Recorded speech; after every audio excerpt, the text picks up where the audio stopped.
Just as times are getting darker, so there is also a generation that is shining forth the light of Christ.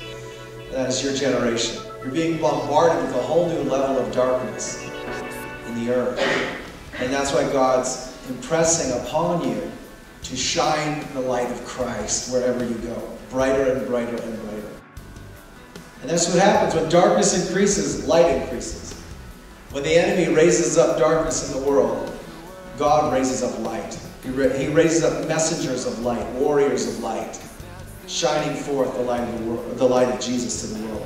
Philippians 2:15, that you may be blameless and innocent, children of God, without blemish, in the midst of a crooked and twisted generation, among whom you shine as lights in the world. That's your verse. Philippians 2:15. I want you to remember that verse. Philippians 2:15. I had a pretty interesting encounter where I had this prophetic vision where I was in a nightclub, and I was walking through the nightclub and there was all these lights and the music was going, right? Everybody was dancing and drinking and having a good time. And I walked to the second level of this club and I walked into the women's restroom. And I walk into this restroom and there's this girl. She's probably 19 or 20 probably. And she's laying on the bathroom floor in a stall. And she's ODing from heroin. And she still has the needle in her arm. And she's breathing and she's going, See, when you OD, oftentimes it's hard to catch your breath. Your lungs become heavy. And you gasp for air. And she was gasping for air. And I heard her breathing, just breathing on the floor.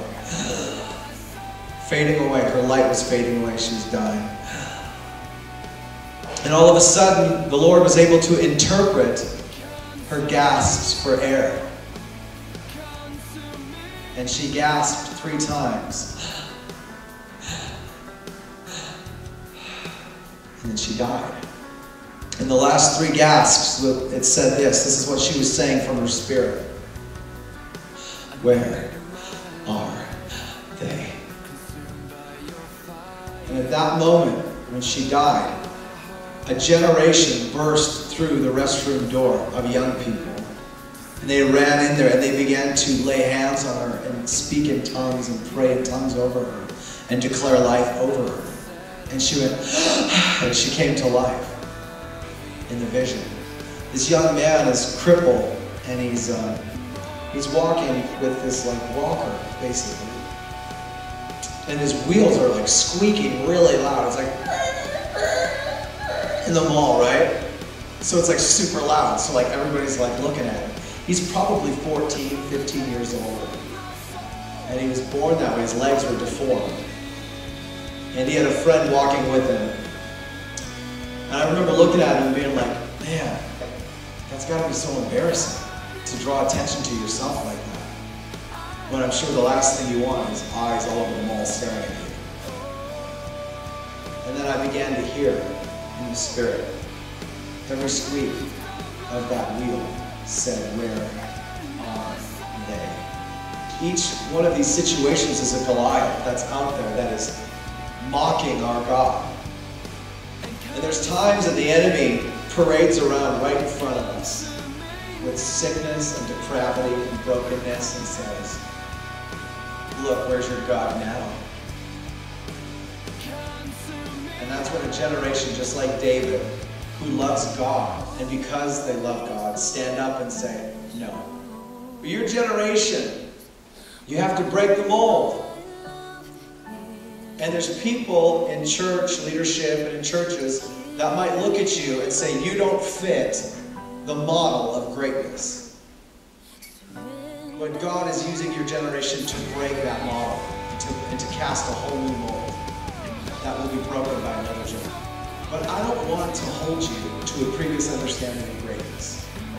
Will you allow other generations to break the mold? Will you allow yourself to break the mold? You will walk in more authority in your giftings and in your callings when you walk in the uniqueness of who you are. Embrace who you are. God doesn't want you to be like you. He doesn't want you to prophesy like you. You prophesy like you. You be yourself. Be yourselves.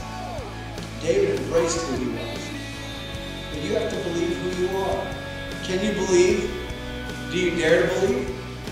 I love you guys. I hope that your generation, that you guys in this room, will have boldness to keep running, to keep believing that you're chosen, to keep believing that you're favored, highly favored from God and loved.